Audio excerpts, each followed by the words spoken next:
Welcome, everyone. This is Coaching in Session. My name is Michael Rearden, and I will be your mindset coach today. And today we're going to be talking about self-development and the story behind it.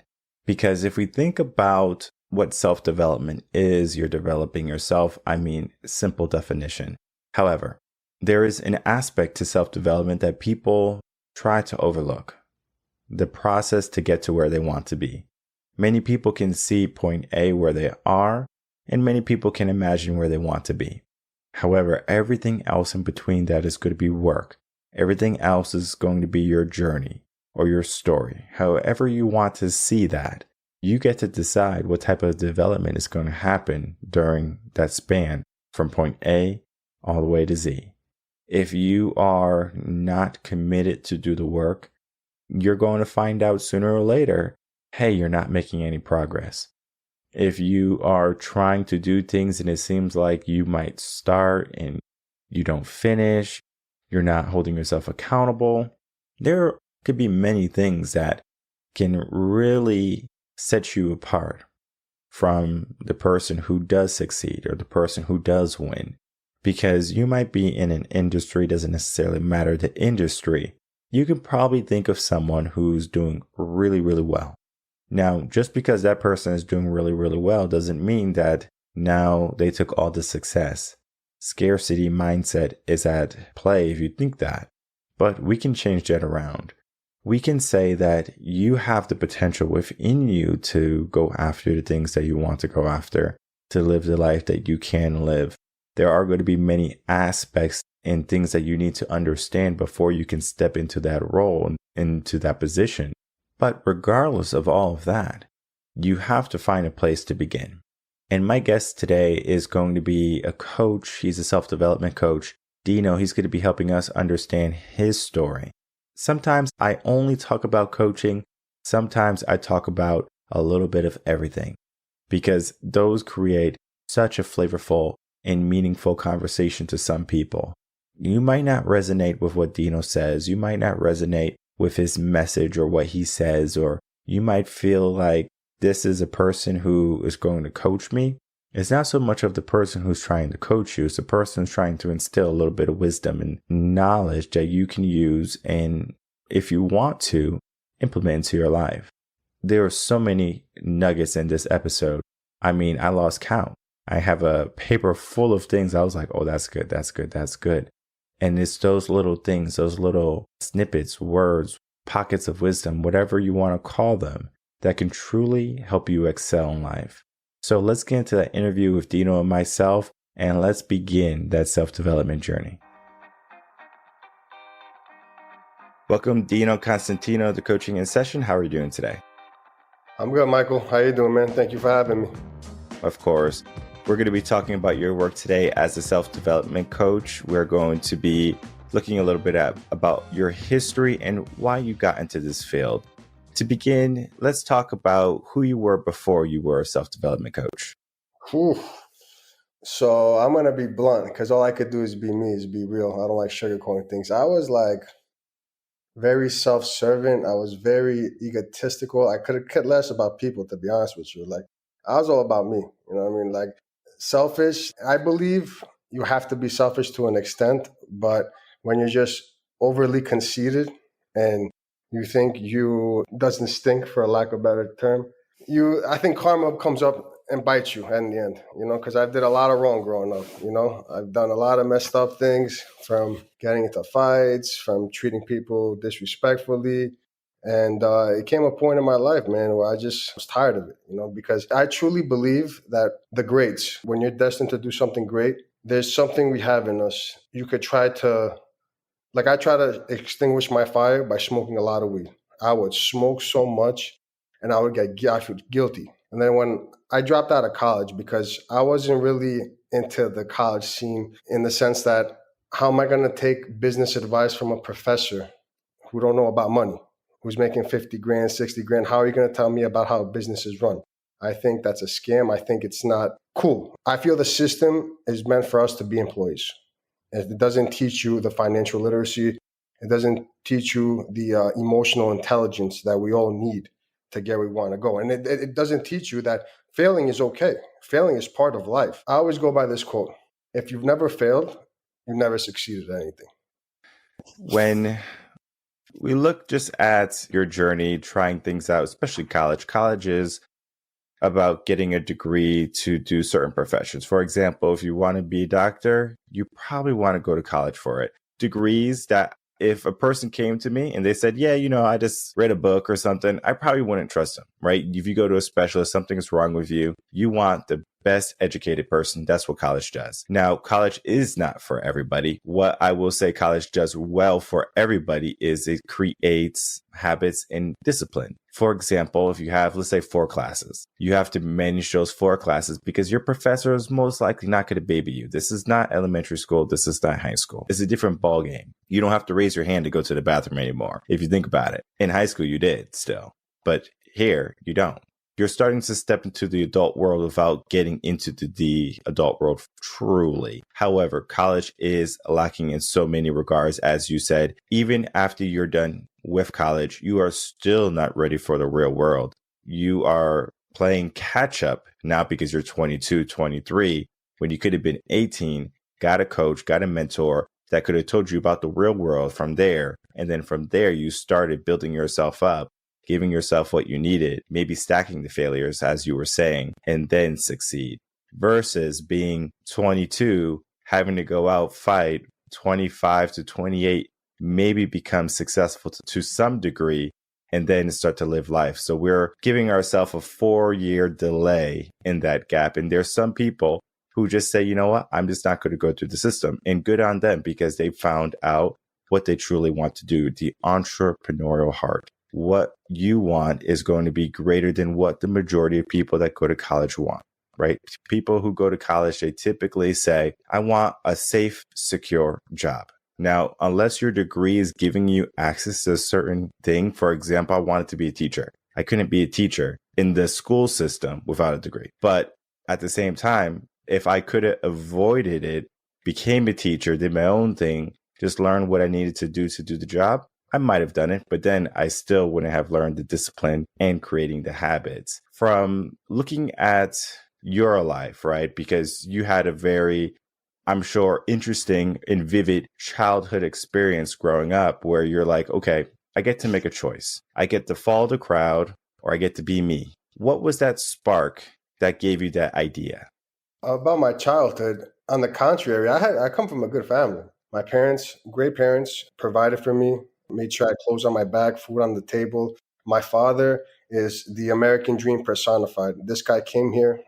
I'm Greek, by the way, so he came here from Greece, and he didn't know the language. He didn't know anything. But my dad, he just personifies grit. He came here, started pumping gas, and then at the gas stations, they have mechanic shops where they fix cars, and he was just like looking, looking. And then they would offer him, hey, let me sweep. Okay, here, let me try this, let me try that. And before you know it, he became a full-blown mechanic. And then he bought a couple of shops and he was managing, owning them. But what inspired me is I saw my dad, right? My dad is if he grew up here in this environment his whole life, even not to say he didn't do well, he did very well for himself, but he learned from a young age, this guy would have changed the world. Like, I truly believe that. He is such a people person. He's charismatic. He just understands people. Like the most difficult situations, I would see customers come and those customers who think they know it all. And mechanics, they get a bad rap saying, oh, he's trying to take my money. My dad, just cool, calm, collected. He's like, listen, man, here's the issue you're having. In order for us to go further with this is what we have to do. Okay, it's going to cost you this much. If you do not want to go with, there's nothing more I could do for you. So if you would like for me to give you your car back, take your car and you could go somewhere else. But this is the problem, okay? And then it's crazy because his first shop, I'm from Brooklyn, it was in the hood, straight hood, like in the projects. Across the street was the projects. And he would hear gunshots all the time. And all these guys, like these criminals, they would come to my dad and they would treat him with respect. Honest to God, he was the only white guy in Bergen Street downtown that nobody bothered and respected. And I was just looking at that as a kid and I was like, yo, this just goes to show you when you treat people with respect and as human beings, no matter where they come from, they return it. My father is a huge inspiration. My mom, same way. But mothers. My mother, great-hearted person, same thing. 11 years old, came here, did her thing, financial advisor. But she lives her life in I don't want this to happen. I don't want it because I'm scared. I'm scared. I don't want you to go there because I got accepted into West Virginia University. And I really want to go there to get girls and to party. That's it. That's the only reason I wanted to go. But she was just like, no, what if this happens? What if you overdose? What if you do that? And my mom doesn't know my story. Like, I could have been dead a bunch of times from like stupid shit. I've dangled in drugs before. I was never really like weed was my issue. I would smoke all day, all day. I would dangle with coke and all that stuff, but weed was my problem. But I didn't want to be an employee. Like right now, I still have a job, but that's just to pay the bills. But on the side, I'm doing my self-development. I'm doing my wrestling. I look around and I see people so out of shape. And like when you look at people, I love observing people. When you look at people, their body language tells you everything. They're like, oh, I don't want to be here. What am I doing right? They're just all in their head. And I try to approach him and I'm 6'1", 220 pounds. I'm 11% body fat, right? A lot of people in Brooklyn, I don't know if you've ever been to New York, when you look at someone, they're like, yo, what are you looking at? Oh my God, what are you trying to do? I'm like, relax, man, chill, take a deep breath. I see you struggling. I'm trying to help you out. You're doing something wrong. And here's why. Some people are, cool with it. Other people, they don't want the help. So if someone doesn't want help, all right, you got to move on. Like, unless someone accepts the fact that they need help and they reach out, that's when you could help them. But if they just like know it all and their feelings, then can't really do much. You got to let them go. I'm actually from Connecticut, right by New York. That's like Connecticut all the time. Yeah, I know the personalities very well. Great people that come from New York, humble beginnings, truly. When I was asking the question, it wasn't so much of like looking at your family dynamics, but so much of the fight aspect, the weed aspect, that type of aspect. But I think from just speaking with you, it was more of the culture, the environment that you were in, right? You said right across the street was the projects, and we mold to our environment. So if you have a good, healthy, strong environment, this is why I don't want to get too far into this, but I just want to talk about it really quickly. Why they say white privilege is a thing when it truly doesn't exist. It's just the environment that they grow up in is different than the environment that we grow up in. Just to be clear, my dad's shop was in the projects. I spent a lot of time there. I didn't have a house there or anything like that, but I grew up working. So I had 8-10 hours a day after school with my dad in that area. That's why I was around it as a kid. And I saw what it could do and what it cannot. So I just want to be very clear with that. But yeah, man, white privilege. Yeah, I love topics like this because you seem like a dude who's open about it. I believe that people will always find an excuse to justify why they didn't get their quote unquote break, if you understand what I'm saying. I'll say that about that. It could be white privilege. It could be, oh, people turned against me. Oh, I did this or I did that. But, in my eyes, bro, you make your own decisions. You live by them. You're either accountable or not. And it's so true because your words have meaning. And this is very true into your work too, right? The self-development aspect is like either you want this or you don't want this. Like exactly. You over here saying like you want to be this person, but yet you're not doing the things that are going to make that person. It's about the accountability. And I think you are going down the right street when you want to bring the conversation of like, you're just not taking the accountability, you're making the excuse. Most people, they make the excuse. Now, we can look at statistics where people will argue. We're not going to argue. We're not going to even have the conversation really. But they can say that a 2-parent household does better than a 1-parent household, right? It's proven. Yeah, we can look at just growing up in the right neighborhood can create better children, right? It's proven. However, what cannot be proven is perception. And you have perception, my friend, because you saw what was going on. You were there 8 hours with your father in the shop, seeing what's going on, how people treated him. You perceived something. This is not something that you were taught. You were able to see it and you were able to learn it. And the story I love about perception, and it just kind of shuts down all the arguments, is that there was 2 boys growing up. Their father was an alcoholic. Eventually, they're going through that example of their father beating their mom, going into a job that he doesn't like. And then the boys eventually grow up. And one of the boys follows exactly like his father, gets a job he doesn't really like to pay the bills. He is an alcoholic, comes home, is an abuser. In an interview, he said, well, I just followed my father. I just did what my father did. But the other boy, the brother, he was successful. He was able to have a happy, healthy family. He was able to start a successful business. He wasn't out like alcohol or any drugs. He didn't want to touch it because he also had an interview with someone. And they asked, why are you so successful? How do you become this person? And he said the same thing. Because I watched my father. Because his perception, that is the key. People don't realize, like, if I'm thinking something, what happened? He saw what he didn't want to become. He saw what he didn't want to become. And if we can see that in our life, then we can say, okay, do I want to be accountable for what's coming next? Or do I just want to follow in my father's footsteps? Is passing the baton, is ending the generational curse. And you, my friend, are beginning that process right now. It doesn't matter if you have a 9-to-5 job to pay the bills, put food on the table. You are still ambitious. I did a blog, whole episode actually, on this, right? How to create $1 million business in the evenings. Because typically people are going to be stuck working for a paycheck for a little bit.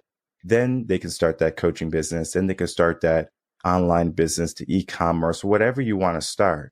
But you start and you do that in your free time. Instead of watching TV in the evenings, you work on the business. Instead of going out with friends on the weekend, you just work on the business and you grow like that. It's very counterintuitive to what society says that you should be doing. On the weekends, you should be... Michael, to add to that. Of course. When you're working on something that you love and you're passionate, as you're working on it, all your quote unquote friends, they become a distant memory because you're busy working on yourself. Like my friends, like right now, all the kids I grew up with, I love them. Don't get me wrong. I wish them the best, but they're into partying, having a good time. They want an average life. Cool. I have nothing against that, but I'm traveling on the road. I'm working on my business. I'm networking with people. I'm breaking old belief systems in my head that are implemented when you're a child. And sometimes the people you grew up with, they only want you to be doing as good as them or not as good as them. And when that happens, you're like, all right. Now, I'm very confrontational, Michael. Like, I love that. I love confrontation because I'm 30 years old. I believe my era, 1993, 1995, was the last era where we still went outside to play ball. We still all did that before the video game thing came up and all these kids. But I play video games too, but I still went to the gym. I still played football. I still played basketball. I still went out with girls, all that stuff. But I believe the next generation after us, they became very antisocial. And then society made that cool. Oh, I'm antisocial. What does that mean? Which in reality, if you look deeper than that, you're not antisocial because when you play video games, you got a headset and you're talking to people. So what are you talking about? You're just trying to give yourself an excuse not to do the uncomfortable work that's going to make you better, make you reach your best possible potential. And like my cousins, I always go into that. I won't go into much, but I just see laziness because they just don't like being uncomfortable. That's the only reason. That's why I love the gym. The gym every day makes you uncomfortable, especially when you're trying to get to that next level. Uncomfortable equals growth, always and forever, till the end of time. And I mean, I'm on the same page as you. I want you to understand that too. This is just good stuff for people to realize because it is about accountability at the end of the day, where you might have been the last generation to go outside and play, but it doesn't mean you have to be the last generation to ever do it, right? Exactly. You can have a generation that comes currently, we're in Generation Alpha.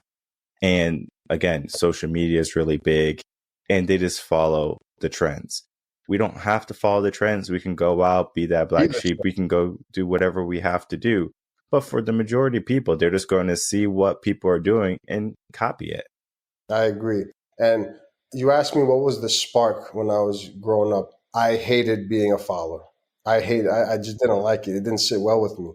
Like I would always speak up. Every sport I ever played, football and basketball, my coaches loved me because I would always speak up. Now, don't get me wrong. Like we'd fight on the court, we'd fight on the field, and after we'd shake hands. But I would always speak up. And there's a time and place to speak up. Now, when I say speak up, I'm like, listen, man, I don't think we should do this because this. I'm not saying, yo, you're an idiot. We're not doing that. Like there's two different things. Because some people might hear that and say, so I'm just going to go up there and be completely disrespectful. It's not being disrespectful. It's presenting a case respectfully and having the team in mind. What's best for the team? And sometimes it gets shot down. Sometimes it doesn't. A lot of these kids these days, oh my God, he didn't like my idea. I'm going to try to cancel. I'm not talking to them. Like stuff like that. That just gets me nuts. Like when I see things like that, because it's so easy to change. It's not, we have a problem at the bottom now. People are trying to get paid for doing the least amount of work. They're trying to avoid going out and doing things because they just want to be comfortable. And I think that's a major issue. And that's why I love personal development, because it holds you accountable. When you're sore, you're going to go work out. When you know you're not supposed to have that meal and you restrain yourself from having it, there's a confidence that comes with that, because now you could apply that elsewhere. Okay, I said I'm not going to have this meal. I said I'm not going to go out because I got to stay here and work on my business. Now I'm going to, and when you actually follow through, when the action is key. Now I'm a big fan of the law of attraction, but people think they're going to sit here and just like, and it's going to happen. It don't work like that. You're going to attract what you want, but you got the action is what's going to lead to it manifesting. It's not just going to appear like a genie. And I think a shift is happening slowly, but we're still in the beginning. Definitely. And we do have to be the trailblazers that help the generation see that, right? Because if we have a generation of people that do what they're told and see, and what they see is what they do, guess what? That's what they're going to do. So we might as well give them something good to look at. We succeed wildly. This is why I think people attack Andrew Tate so much. You don't have to agree with the man, but you just see that he is a person who goes out and tries to do stuff. And so I agree with 90% of what Andrew Tate says. Yeah, I'm like 85%. And the other 10% I don't agree. It's just like flavor. It doesn't mean he's a bad person. And if you look at his message, he's telling young adults, young males, because I would like to hear your take on this. I feel like they're trying to unmasculine males, demasculate males, big time. That's why when I was growing up and I was in high school and I was hitting the gym, I would see jacked up alpha males. And I'd love that environment, because I wasn't the alpha or the alpha male, if that makes sense. But I would go up there and I would say, all right, where am I at compared to these guys?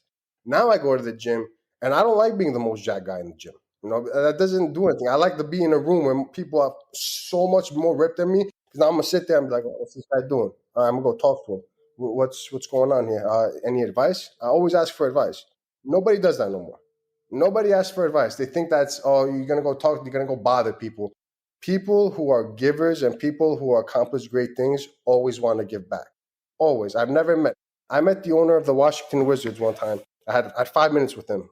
I just happened to see him and I asked him a question. And I'm like, hey, I know you're busy. I want to be highly successful. I want to be a billionaire one day. What can you tell me? Always ask those. Do what you're doing now, he goes to me. Always ask people who've done what you want to do for advice and shut your mouth. Just like that. He said it like that. I was like, yo, this guy's a G. Just because he told me to shut my mouth, I was like, this guy's a G. He knows what he's talking about. So I was like, all right, thank you so much, sir. Nice to meet you. And I just walked away. And I think I impressed him just because I walked away and I wasn't there like trying to, can you do that? Like asking him for money. None of that. That's what I believe makes a big difference, because you never know what piece of advice is going to get you to the next point. Very true. And this is where coaching comes in, because typically someone's going to have a mindset, is what I work with. You work with self-development, just helping people develop better habits in their life, going to the gym, getting into, different types of mindsets that they need to excel. It's getting out of that comfort zone. Many people don't want to face reality. Many people, they want the quick fix, right? Tell me how you became successful. And they think it's like, oh yeah, just do this and that, and then you'll be successful. Buy some real estate, flip homes. And they're like, okay, like, how do you do that, right? That's a whole skill that you have to learn, whether it be day trading, it be rentals, Airbnb, that requires skill, e-commerce, Amazon, drop shipping, skill. Many people lack skill today.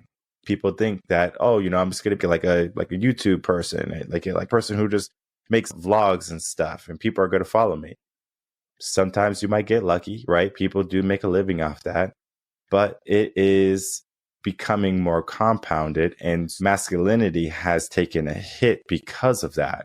Because the male nature is to go out and fight and be dirty and to swear and to be raunchy and to be like disagreeable, to go get jacked, if you want to say that word, but just to go to the gym and be fitness savvy. They say if you are the smartest person in the room, you're in the wrong room. And if 100%. You are in the gym, if you're the smallest person in the room, good. You're probably going to become big. If you're the biggest person in the room, you're in the wrong room. Same concept. You have to be in the environment in which you can grow into. For Yeah, example, there's 100%. a analogy. A shark, if you put a shark into a fish bowl or whatever, right? The shark will never outgrow its environment. It will always stay the size of that fish bowl because it understands it can't grow anymore, because if it does, it will die. But yet, we don't look at our environment the same way. We just say, well, this is my circumstance. This is my environment. I'm stuck here. This is what I was given. I can't change my fishbowl. So they stay mediocre. They stay low. They stay under the radar. They don't push for more in their life. What's your take on not so much extinguishing your fire, but utilizing that fire to get out of your environment to a better lifestyle, to better habits, and then into who you're truly supposed to be? So men should be masculine, but yet the world is saying you shouldn't be because they're trying to promote weakness. They're not trying to 100. promote strength. How can we get those men and just people in general? It doesn't even have to be just men to Yeah. find their true fire, their true strength. I would tell that person, I think we all have a gift. I think our gift is, I think we're created, whatever you want to believe in, God, the universe. I do believe there's a higher power. I believe that we're given a gift, and that gift is ourselves, the way we're made. You know, whatever you were made to do, you know it. It's the calling of your conscience. Like before, when you go to sleep at night and you can't fall asleep, it's because you're not listening to your conscience and it's telling you what to do. You're trying to fit into a circle. You're not trying to outgrow what you're doing now. I think in order for us to get back on track, people need to look in the mirror. Because on my social media, I always say, if you need answers, go look in the mirror. And they need to say, like, right, like, be honest with yourself. Like right now, I'm a follower. You know, I care too much what people think. I'm trying to live the least amount of resistant life. I'm just trying to be here. I'm not trying to make a mark. But that's not what you're here to do. You're here to like leave a mark on this planet. I think we're the most interesting creatures ever. Talk, we communicate, the way our bodies are developed.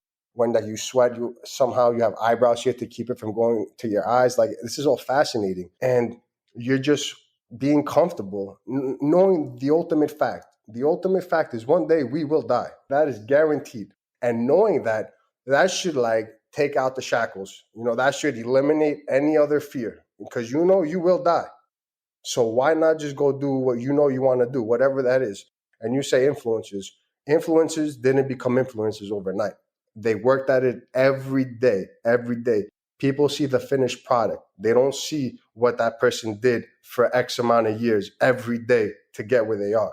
They don't see that. They just see the finished product and they're like, oh, I'll just go do this because, you know, it looks easy. Okay, it looks easy until you try to go do it. And then what do people mostly, Mike? They give up. Why? Because it gets hard.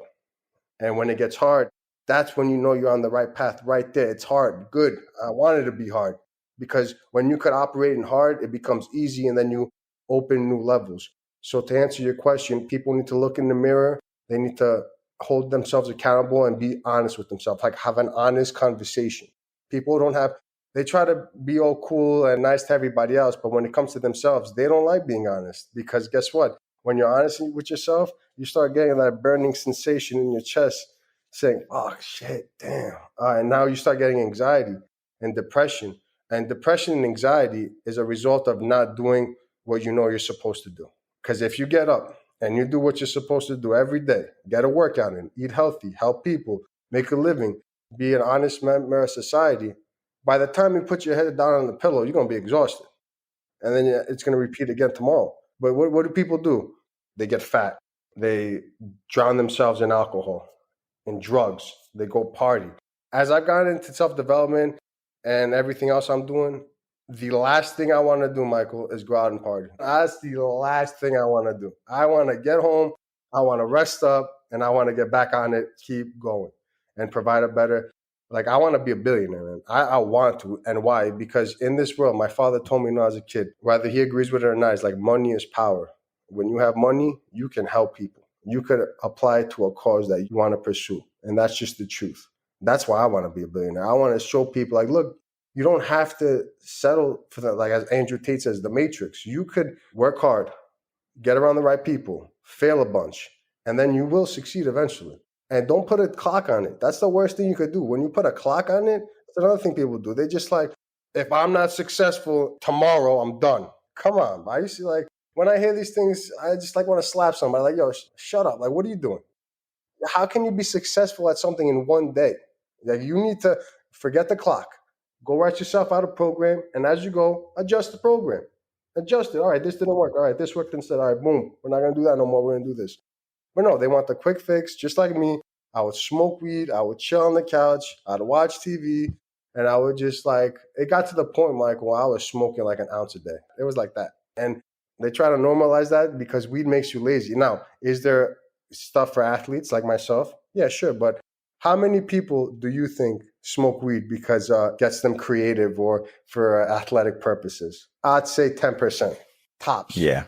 I would say like 5%, like that much, but 10% is probably a little bit more lenient for the people who are doing those things that are inhibiting their own growth, the alcohol, the drugs, the weed and stuff. All I'm going to say to you is like, how long are you going to procrastinate on reaching the person you're supposed to become? Because that's what it truly is, procrastination. We learn to not take action because taking action is uncomfortable. As you said, we have to become a person that's okay with being uncomfortable. How do you get uncomfortable the easy way? Go run up and down your block. Wake up 5 in the morning, go run 3 miles. Wake up 5 o'clock in the morning. There you go. That right there, that creates a life of uncomfort. I still struggle getting up. Still struggle like all the time. Like, it doesn't get easy. I just got to get up and do it. That's it. Yeah. You know, it's not to say it gets easier. You got accustomed to it. Right. And there's going to be days, 4:30, winter, it's snowing outside, maybe raining. And you're like, my bed is super warm. Do I get up and go out and go to the gym? I mean, like, your brain is going to be telling you all of these things. You have to be bigger than that. What people are going to face, their true opposition, is not so much the world, it's themselves. So you are your own worst enemy. 100%. So people need to learn how to control themselves.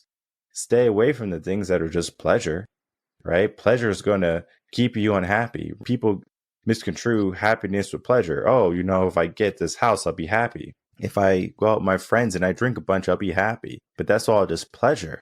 Take away the pleasure. If you want to look at happiness, that's fine. But what is your true happiness? I think people focus too much on happiness. I think like that's the wrong thing that people should look for. I think you should look to be proud of yourself. I think proudness is something that people should look at and be like, yeah, I'm proud of myself. Screw happiness. Like, I'm not going to do this because I'm happy or, oh, this made me happy. Because happiness is a feeling. Feelings come and grow. But when you're proud of yourself, damn, now it's 12 o'clock at night. I woke up, I put in a workout and I went to work. I hugged my girlfriend, my wife. I was able to spend time with my loved ones. I worked on my business. I was able to even help a little old lady cross the street. Like, I did something like helpful today. That's cool. You know, there was a part of me at this business meeting where I wanted to give up because I was surrounded by all these people that were on another level. But then I thought to myself, no, I'm supposed to be here. This is where I'm going to learn, by being around these people. And I didn't give up. Like, that's the feeling. Like, I'm getting goosebumps thinking about it. That's the feeling that people should be. Like, be proud of yourself. Like, happiness, like, forget happiness. Like, nah, like, I'm not about that happiness. Like, I'm about being proud, brave, courageous, and setting an example. That's what it's about in my happiness. People put too much stock in that because in order to be happy, you got to be sad. One can't live without the other. But when you're proud, it doesn't matter if you're happy, sad, or in between. You're still proud of yourself. Feelings come and go. And when you can operate regardless of your feelings, not to say I perfected this. Just this morning, I was like, my shoulder, because like I said, I'm arrested, my elbow's killing me, my deltoid. Maybe I should take a rest day. Maybe I should just stay home and kick it on the couch with my dog. I was like, nah. Once I have those thoughts, that's all right, get up. That's the cue in my mind. All right, I'm complaining now. If you're complaining, that's what you got to do. That's your cue. Yo, get up and get out there. That's the cue. When we look at happiness, right? We look at the counterpart to what happiness is, sadness. We look at the counterpart of what proud is, disappointment. Because if you're not proud, you're disappointment. If you're not happy, you're sad. We have to look at the yin and the yang because it creates balance in our life. We need those moments of success and failure, which is the yin and yang to that too. This is all mindset stuff. You would rather have proud moments rather than moments of disappointment. And I'm not talking about failure. I'm talking about looking at yourself and saying, I'm disappointed that I didn't get up off the sofa, hanging out with my dog and not going to the gym and getting a good workout in. That creates disappointment for you. But for another person, disappointment could be that I wish I didn't spend more time with my family. It could be different worlds for different people.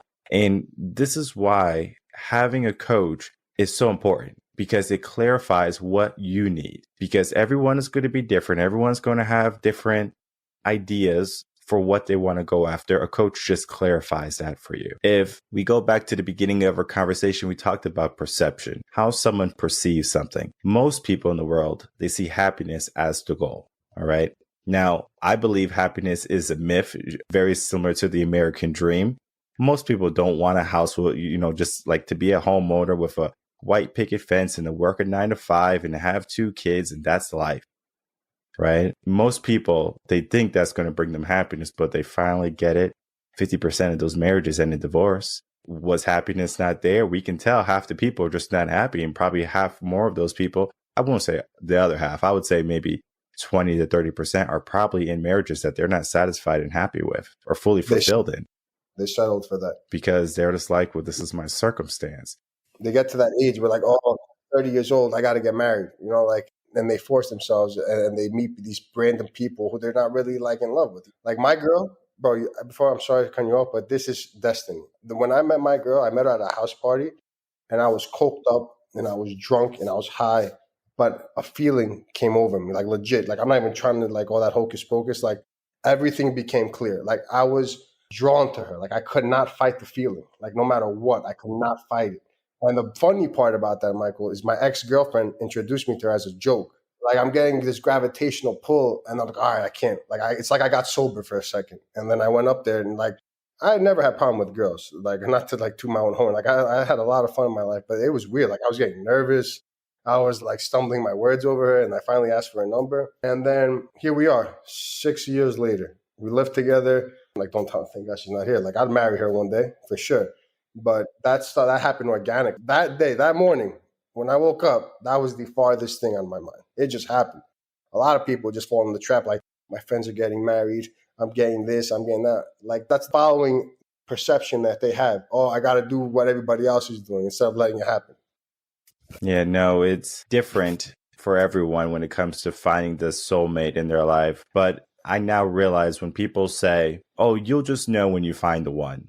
Yeah. And it always annoyed me when people told me that. I was like, that's not helpful advice. Give me some solid advice. Like, tell me how I find the right person. How do I know it's the right fit? They just keep telling me the same thing. Oh, yeah, you'll know. And it's very similar to what you said. It's just like you're gravitated to them. Everything just seems like it just fits, is perfect. You're just like, okay, cool. Now, I'm not saying that in a relationship, you're not going to have ups and downs. You're not going to have disagreements. Yeah. That's life. Right? In life, you're going to have those moments. Yeah. Relationship, career. Let's be real. Women are fucking crazy. They're nuts. Like, I don't care what I don't know if we want to talk about that because that's going to be, again, attacking people. I would just say that we just love differently.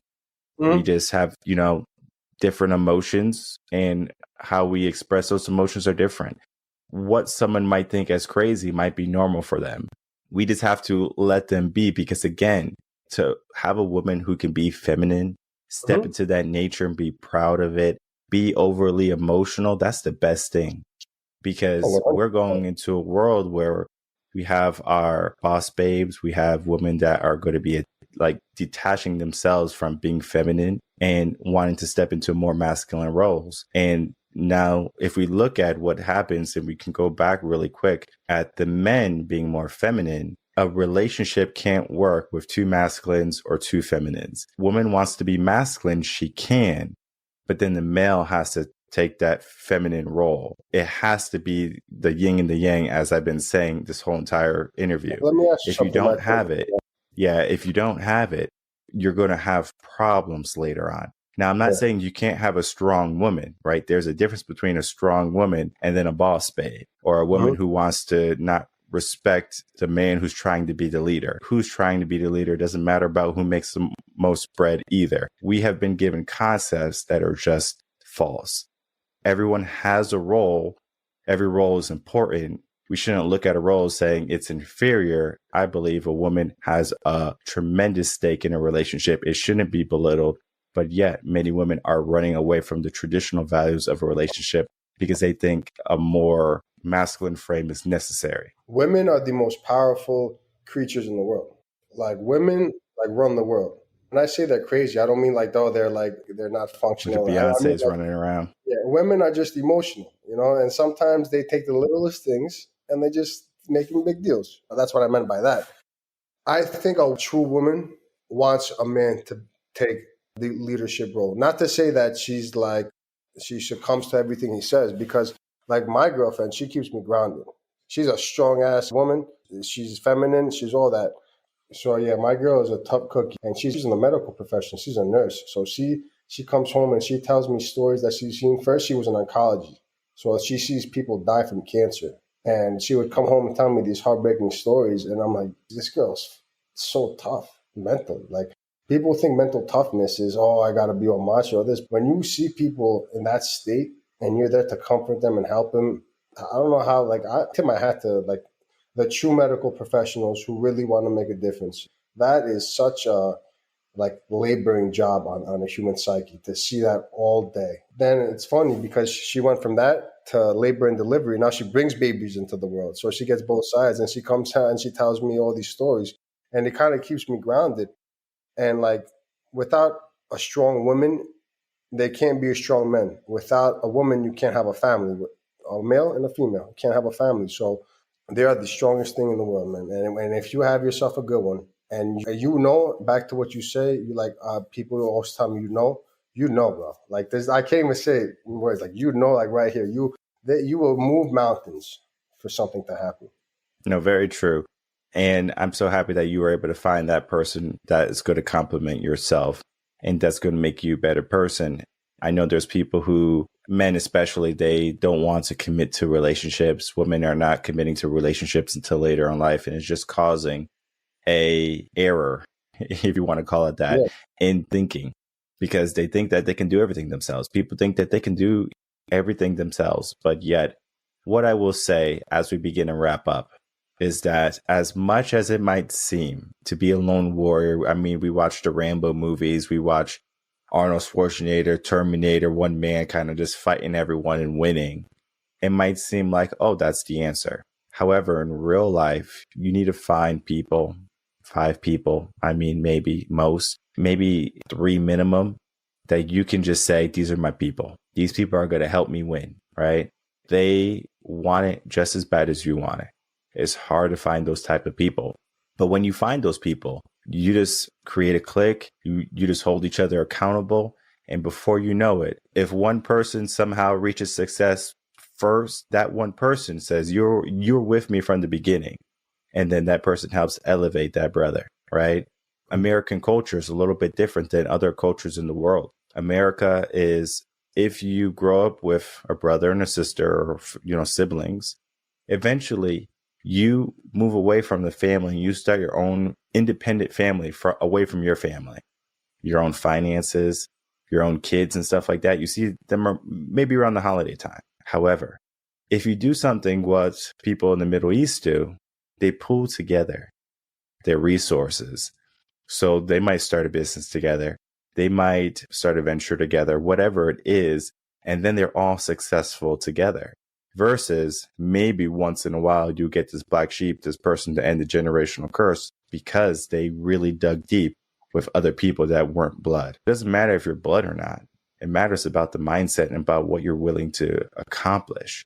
My advice to people who are looking to level up their self-development is to find people that are going to lift that up within you, that spirit within you. The best way I have found, maybe the easiest way I have found, is just get a coach, because you already know that person's going to be one of your 3 people, one of your 5 people, your ride or die people. And you can get different types of people in your life.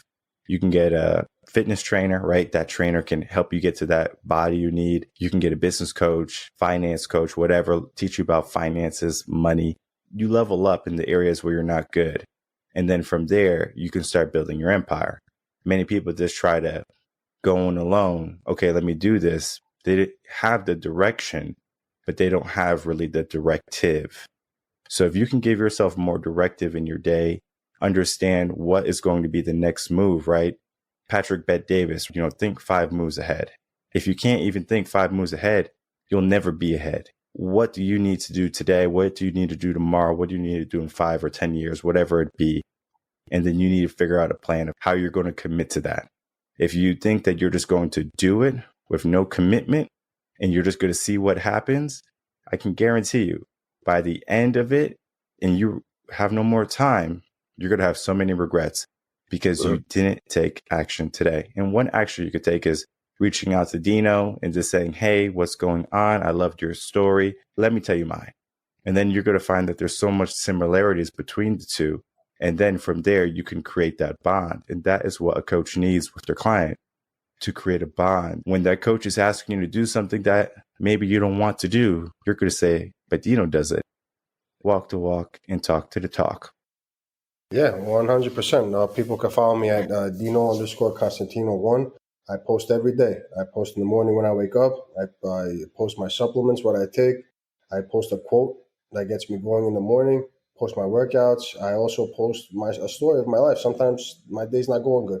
Sometimes I let people know that just because I'm a coach, it doesn't mean that perfect. Because I think people are under the assumption that everybody who leads is perfect, which is probably the opposite. They're imperfect at the highest of levels. A lot of people say, oh, he's in it for the money. And I'm like, hold on. Anytime someone talks to me about the price, I'm like, listen, I'm teaching you values for as much time as you sign up with me, 3 months, 6 months, a year, so forth. You give me money. And in turn, I show you for the rest of your life a process where you can follow to achieve the body, the mind, the nutrition that you need to get where you want to go. And you have that the rest of your life. So whatever time we have together, so let's say 6 months with me is $1,300. So for those 6 months, I write you out a workout plan. I give you your macros. I do a 30-minute Zoom call with you at the end of the week to hold you accountable. And for 6 months, we do that every week, every day. I promise you at the end of that, you would be like only $1,300. You would be baffled that you only spend that much to learn the tools from someone who's done it, so you could keep it for yourself. And then you could pass it on to people you think need that help. And there's some people that see it that way. But like I said, you also get those bad apples who just want to troll and stuff like that, which it is what it is. But other than that, people out there who need help, I'm here to help. I want to help. And I want to show you that just because you're going through a dark time right now, that could be your ultimate gift to lead you to your biggest opportunity. Perfectly said. And we are not trying to be perfect. We are far from it. We are human. And I think the human aspect is what attracts people to coaches. There was a story of a son going to the mother and saying, hey, mom, like people are not coming to my workshops and my seminars. He's a motivational speaker. And the mom would say, well, the reason why people are probably not going and supporting you is because you're only talking about the perfect moments in your life. You don't talk about the hardship. You don't talk about what you had to do to level up to this level that you're at. People want to hear that. People want to see the failures also. It's not always about the success. Those are the key. It's like, think of it as a movie. A movie might last 5 minutes if we truly wanted to understand. We want to know the beginning, what happened, maybe the middle of what happened in the middle that caused the downfall of the character, whatever, and then how they got back up. Think of Rocky. Rocky can end in 10 minutes instead of having the whole running up and down the stairs and push-ups and stuff like that. Literally, it can end in about 5 or 10 minutes. Our life can be very similar. We can just tell people the snippets of the best parts, but everything else in between can be the bread and the butter, because what your life is going to entail, I'm talking to the audience, is you can make life very quick or you can make life very meaningful. And so when we teach you skills, when we give you concepts, it's so you can take them, apply them for the rest of your life. What we give you might be a month's worth of work, maybe a year's worth of work, and you can use that until the day you die. You could pass that on to your kids. They can pass that on to their kids. And right there, that's how you make a difference in the world. It's not so much of, oh man, I'm so worried about the cost. The cost should be irrelevant from your best life. Because if your health has been in downfall, let's say you have cancer or something big, it doesn't matter about the money. You would do anything to live for another day. You would do anything to have another moment. So why not give yourself a moment that you can be successful or to be proud, as you said, Dino? that right there is going to be so much more benefit. That right there is going to bring so much more benefit to your life. So choose that over the conformity, the mediocrity that we talked about today. And I want to thank you, Dino, for bringing a great conversation, interesting conversation for sure. And people are going to definitely resonate with this because it's the truth. And people love the truth, but yet they will run from it every single day. 100%. Likewise, Mike. I appreciate you having me. Your audience enjoyed it. I'm sure we'll see each other down the road, brother. That's for sure. All right, everyone. I'd like to thank you so much for watching that episode with Dino and myself. What went on in the episode probably triggered so many people. I mean, you're probably like, what? Michael said this, he said that. Listen, sometimes we have to just say things how it is, because if we don't say it like how it is, it's like that sugarcoating, right? We can do it two different types of ways. We can be very blunt or we could be roundabout. Today was more blunt. Some episodes are more roundabout, right? Let's figure that out. Let's do it this way. Let's try this. Let's try that. And some are like, listen, you're lazy. I think there's a good variety in coaching in session. This is why I love the podcast so much. It's because we can have a different conversation with the same type of coach. I'm sure we had other self-development coaches on that don't have his personality.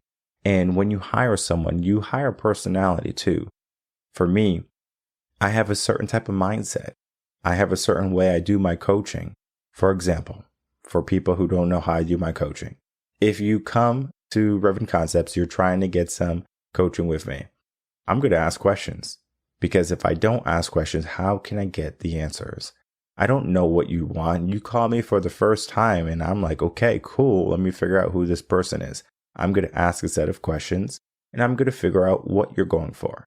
And from there, I create an individualized plan for you. All right. This is not a cookie cutter approach. This is to say, hey, you need this. This is what you want. This is how we're going to get it. Do you want to proceed? It is that simple. It is not, well, this is my mindset and I only teach my mindset. And if you don't have my mindset, then I can't teach you. That doesn't make any sense. I'm not trying to make a bunch of mini Michaels or, listening and doing what I do. Now, if you like what I do and you want to replicate it, cool, go for it. I'm not stopping you, but I'm not going to say that you have to do exactly what I have done. I'm going to see what you have done because I understand in order to get to the top of a mountain peak, you don't have to just go the same path everyone else does. You can go this way, you can go that way, you can take this detour, that route, either or. The goal is still the top of the mountain peak. That is our goal. That is the result we're trying to go for. How we do it can be unique. So there's no limits to your artistic mindset, your artistic flow, how you want to approach things. I have people who come to me saying, hey, Michael, is it possible to add religion into the mix of mindset and coaching? I said, sure, we can do that if you want to. I typically don't do it, but if that's what you want, if that's the flavor ice cream you want, here we go. And we make it happen. Because what you need to grow, you probably already know. But what you need to hold you accountable is going to be a coach. It's going to be someone, a friend, a family member maybe. But typically I've found friends and family members can actually be the people who are going to say, well, take it easy, take a break. And those are the most dangerous people I believe to have in your life. People who say, slow down, who say, take a break, who tell you it's okay to stop. And I'm not saying to take a break. You can take breaks. There's nothing wrong with taking a break. If you need some R&R because you're about to burn out, it's okay. But there's a difference between sitting on the sofa because it's a habit and sitting on the sofa because if you don't, you're going to faint. Where are we, right? Where is that spectrum for us? We might be in a place where we can take more action today. Are we? Are we in that habit to take action?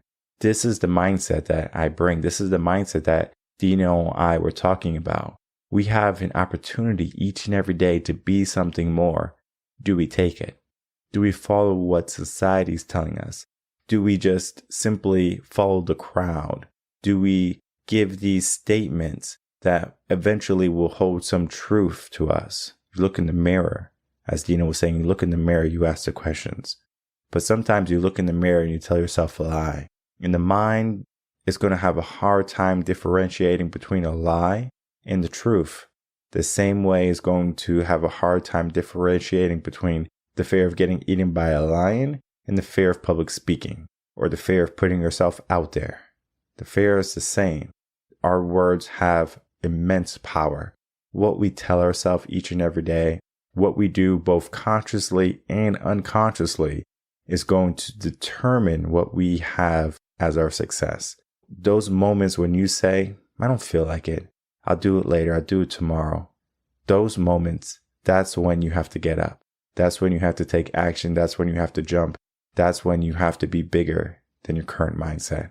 So if you're ready to make a change in your life, if you're ready to learn more about your true potential, reach out to Dino. He's going to be a great coach helping you get back into better fitness, into new ideas in your life, to make you very aware of your shortcomings. If you don't want to show up, Dino's going to say, listen, you're just not showing up. That's an excuse. I found that the best coaches are the people who can just be so blunt. Listen, this is the way it is. I understand you don't want to do it today, but we're going to do it anyway. Me being a teacher for so long, and working with kids especially, as much as I want to just be blunt all the time, I understand sometimes I have to take a different approach because, again, there's no right way to get to success. There could be a roundabout way. You can do it in a year. You could do it in 100 years. You get to decide if you take the action necessary for the 1 year or the action for the 100 years. Now, we might not be alive when we're 100. So ask yourself, how bad do you want it? When do you want it? What are you willing to do to get it? Sooner rather than later. Because if you're going to wait, you're going to find out that you're going to run out of time. Take some time today. Follow Dino on social media. Reach out to him. And begin that process to develop yourself into the person that you want to become. My name is Michael Rearden. I'm a mindset coach. If you have any questions, email me coachinginsession@gmail.com. Visit us at revenconcepts.com, and we'll be more than happy to look at your situation and develop a plan and a strategy for you. I'll see everyone on the next episode of Coaching in Session. Until then, everyone take care.